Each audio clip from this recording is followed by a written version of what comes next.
안녕하세요. 크립토 노마드입니다. 과연 이대로 SVB 사태는 일단락되는 것일까? 이에 대해서는 이견이 있지만 위험자산 시장은 대부분 시원하게 안도 랠리를 하면서 지금의 상황을 받아들이고 있는 모습 보여주고 있습니다. 먼저 뉴욕 증시는 SVB 사태로 불거진 금융시장 불안이 다소 진정된 모습을 보이며 은행주를 중심으로 급반등 양상을 확인했습니다. 여기에 인플레이션 상황이 둔화된 모습을 데이터로 확인해주면서 시장을 더 안도하게 만들었습니다. 시장에서는 이번 SVB 파산 사태가 과거 금융위기 때와는 다르다 이런 분석들이 많이 나오고 있는데, 그럼에도 불구하고 신용평가사 무디스는 미국 은행 시스템에 대한 전망을 안정적에서 부정적으로 하향 조정했습니다. 비트코인 역시 올해 최고점을 찍으면서 시원하게 안도 랠리를 펼쳐줬습니다. CPI 발표 직후에 본격적인 랠리를 펼치면서 26,000달러를 일시 돌파하기도 했는데, 1차적인 관전 포인트는 비트코인 역사에서 모든 강세 랠리의 전제 조건이었던 200주 이동평균 25,200달러를 회복한 뒤에 온전하게 지지를 받을지 여부입니다. 지금 얼추 언저리에서 작업을 진행하고 있는데, 이렇게 강세장 초입으로의 전환이 온전하게 이루어질 수 있을지 주목되고 있는 상황입니다. 시장을 떠들썩하게 만든 SVB 사태와 관련해서는 여전히 후폭풍이 이어지고 있습니다. 안 그래도 경영진이 지분을 사전 매각한 것이 괘씸하게 여겨지고 있었는데, 이와 관련해서 연방정부 차원의 조사가 이루어질 예정입니다. 연준은 감독과 규제 이슈에 대한 내부 평가 작업에 돌입을 했고, 법무부와 SEC도 문제가 있으면 조지겠다 이런 스탠스로 달려들고 있습니다. 그만큼 미국 은행 시스템 전반, 나아가서 세계 경제에도 충격파 요인으로 확산될 수 있는 그런 사안인 만큼 아예 작정하고 문제가 있으면 해결하고 책임 묻겠다 이런 스탠스를 보여주고 있는 그런 모습입니다. 과연 지금 증시와 비트코인의 흐름이 이대로 쭉 이어질 수 있을지도 곧 결정될 것으로 보입니다. 우선 주목받고 있는 것은 미국의 2월 소매 판매 지수입니다. 한국 시간으로 3월 15일 밤 9시 반에 발표가 되는데, 미국 경제의 3분의 2를 차지하고 있는 소비가 어떤 흐름을 보일지가 중요합니다. 물론 이게 숫자가 높게 나오면 인플레이션 강화 가능성을 의미하는 것이고, 그렇게 시장에는 압박 요인이 될 가능성이 높습니다. 반면 낮게 나와주면 시장은 다시 한번 안도 랠리를 추가할 가능성이 높습니다.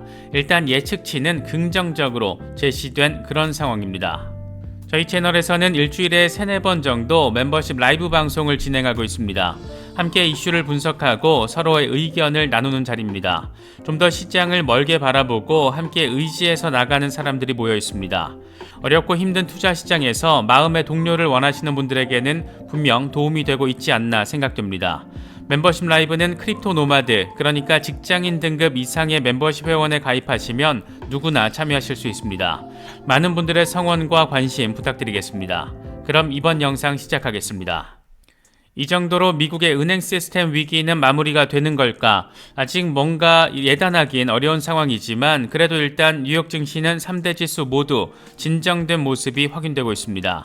증시 폭락의 견인차 역할을 했던 지역 은행주들이 급반등을 해주면서 시장은 오름세로 돌아섰고, 여기에 CPI 상황까지 살짝 완화된 인플레이션의 모습을 확인해주면서 시장이 안도 랠리 재료를 공급해줬습니다.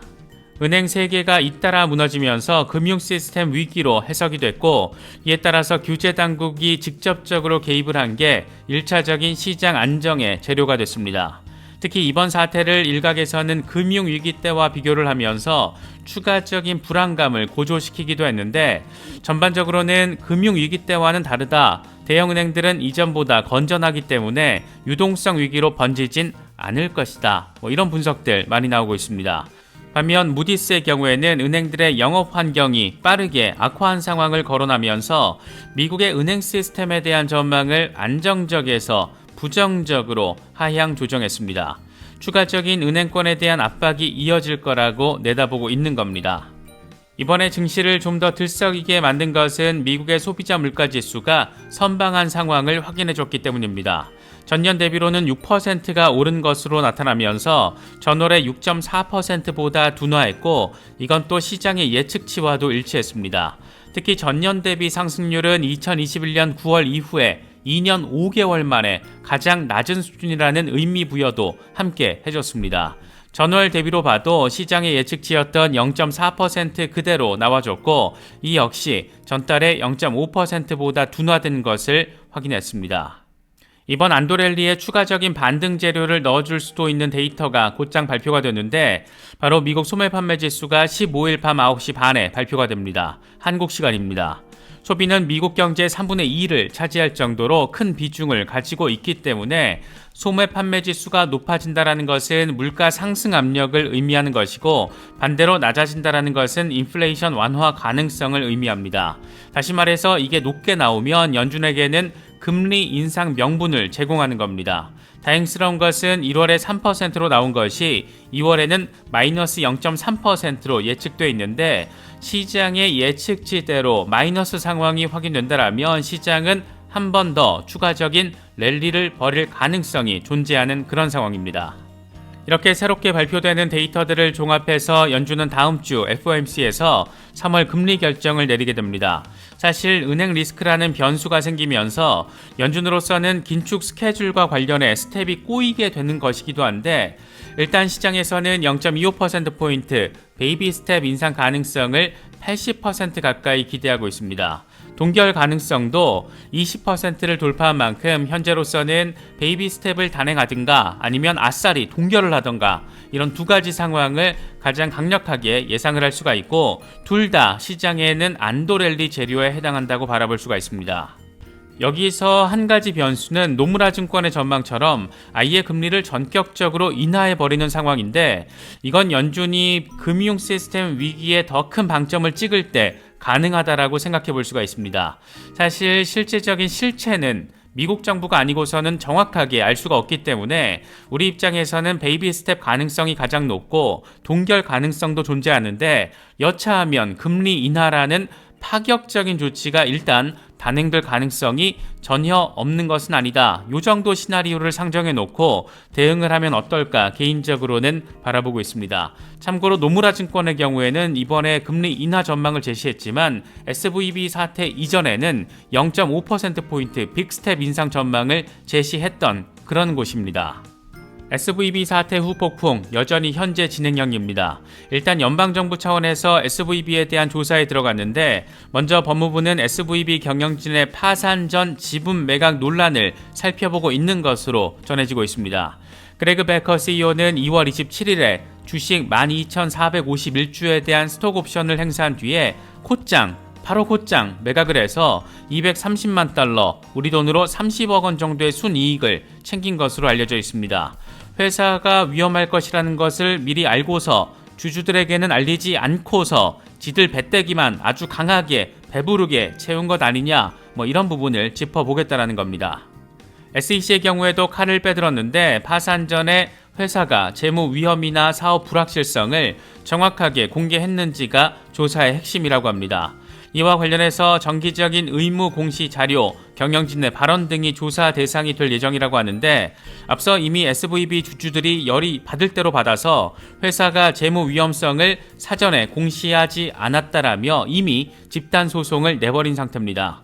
과연 우리가 믿고 신뢰를 받는 금융기관으로서 은행이라는 존재가 진짜 제대로 된 실체가 있는 것인지, 정신머리가 제대로 박힌 곳인지, 규제라는 것이 제대로 돌아가고 있는 것인지 여러 가지 회의감을 느끼게 만드는 그런 이슈인 것 같습니다. 이번 SVB 사태 과정에서 뱅크런이 발생하면서 미국 16번째 규모의 은행이 순식간에 무너진 것을 보면 결국 내 자산은 내가 보관을 해야 하는 것인가 이런 생각을 갖지 않을 수가 없습니다. 특히 크립토 영역에서는 FTX 사태 이후에 이 셀프 커스터디에 대한 관심 역시 급증했는데 저 역시 일부 장기 홀딩 물량은 리스크 관리 차원에서 디센트 월렛에 보관을 하고 있습니다. 중장기 투자자에게 셀프 커스터디는 이제 선택의 문제가 아닌 것으로 보이는데 관심이 있으신 분들은 오른쪽 상단의 카드를 클릭하시면 저희 채널과 파트너십을 맺고 있는 디센트 월렛을 특별 할인 가격에 구매를 하실 수 있습니다. 특정 거래소나 코인과 관련된 문의는 디센트 고객센터를 통해서 확인하실 수 있습니다. 비트코인의 경우에도 올해 최고가를 찍어주면서 시원하게 랠리를 펼치는 모습을 보여줬습니다. CPI 발표 이후에는 26,000달러를 뚫어내기도 했었는데 지금은 저항을 맞은 뒤에 25,000달러 돌파 테스트를 이어가고 있습니다. 상당히 견고한 저항 영역으로 구분되는 200주 이동평균 25,200달러 위로 안정적인 지지를 받을지 여부가 최대 관전 포인트라고 할 수 있습니다. 공포 탐욕 지수는 하루 전보다 6포인트 빠진 50을 기록하면서 탐욕 단계가 중립 단계로 전환됐습니다. 비트코인 도미넌스는 45%를 넘어선 상황을 보여주면서 이번 반등세가 비트코인 중심으로 펼쳐졌다는 점을 확인할 수가 있습니다. 현재 비트코인의 상황과 관련해 익명의 분석가 렉트캐피탈은 비트코인이 지금 매크로 하단 저항 라인을 압박하고 있다. 만약 이걸 돌파할 경우에는 비트코인은 새로운 매크로 상향 추세를 확정하는 데 있어서 한 걸음 더 나아가게 되는 것이 될 거다. 이렇게 평가를 했습니다. 이게 지금 차트적으로 딱 24,800달러 부근인데 지금 딱 비트코인은 이 구간에 대한 지지 테스트를 진행하고 있습니다. 스탁머니 리잘드의 경우에는 비트코인 16시간 차트를 기준으로 강세 메가폰 패턴이 형성되고 있다라면서 상단 저항을 뚫을 경우에 3월 안에 3만 달러 돌파가 가능하다라는 점을 강조했습니다.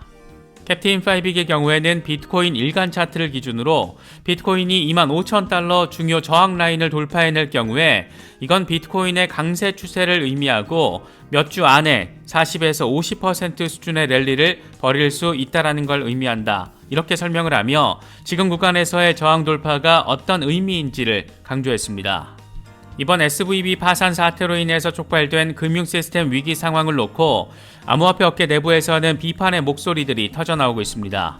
SVB 파산의 직격탄을 맞았던 서클, USDC 발행사 서클의 CEO 제레미 알레어는 미국 정부가 SVB 사태에 개입하지 않았을 경우에 우리는 자체적으로 기업 대차 대조표와 외부 자금 사용 등의 예방 조치를 취할 예정이었다. 다행히 물론 그럴 필요는 없어졌다. 하지만 우리는 SVB에는 분노하지 않는다. 문제의 주요 원인은 치솟는 금리에 있다. 이렇게 밝히면서 사실상 대놓고 연준의 고강도 긴축 정책을 비판했습니다. 연준의 금리 인상으로 SVB가 투자했던 채권 가격이 하락했기 때문에 재무 건전성 위기가 벌어졌고 이게 뱅크런을 촉발시키면서 파산에 이르게 한 거란 말을 지금 하고 있는 겁니다. 국내에서는 돈나무 언니로 알려진 캐시 우드의 경우에는 미국 규제 당국을 향해서 직격탄을 날렸는데 미국 은행 시스템이 지역은행을 위협하는 뱅크런에 대응하면서 팔칵 뒤집혔지만 비트코인, 이더리움 등 크립토 네트워크는 한치의 흔들림도 없었다. 은행 시스템의 불안정성은 디파이 진입로인 스테이블 코인을 위협했다. 규제 당국은 중앙화된 단일 장애 지점 없는 탈중앙화, 투명, 감사 가능한 금융 플랫폼을 차단하는 대신 기존 은행 시스템에 존재하는 중앙화되고 불투명한 단일 장애 지점에 집중했어야 했다. 이렇게 비판을 했습니다. 간단히 정리하면 쓸데없이 디파이 시스템 귀찮게 하지 말고 은행 감시나 똑바로 해라. 이렇게 비판을 하고 있는 겁니다. 시장이 워낙 정신없이 돌아가는 모습을 보이고 있지만 그래도 의미 있는 반등세가 펼쳐지고 있다는 것은 다행스러운 부분입니다. 시장의 흐름과 방향성을 자극할 여러 데이터들 발표가 잇따라 예정되어 있는 만큼 데이터에 기반한 전략적인 대응 하실 수 있으면 좋겠습니다. 이번에 준비한 영상은 여기까지입니다. 시청해주셔서 감사합니다. 지금까지 크립토 노마디였습니다.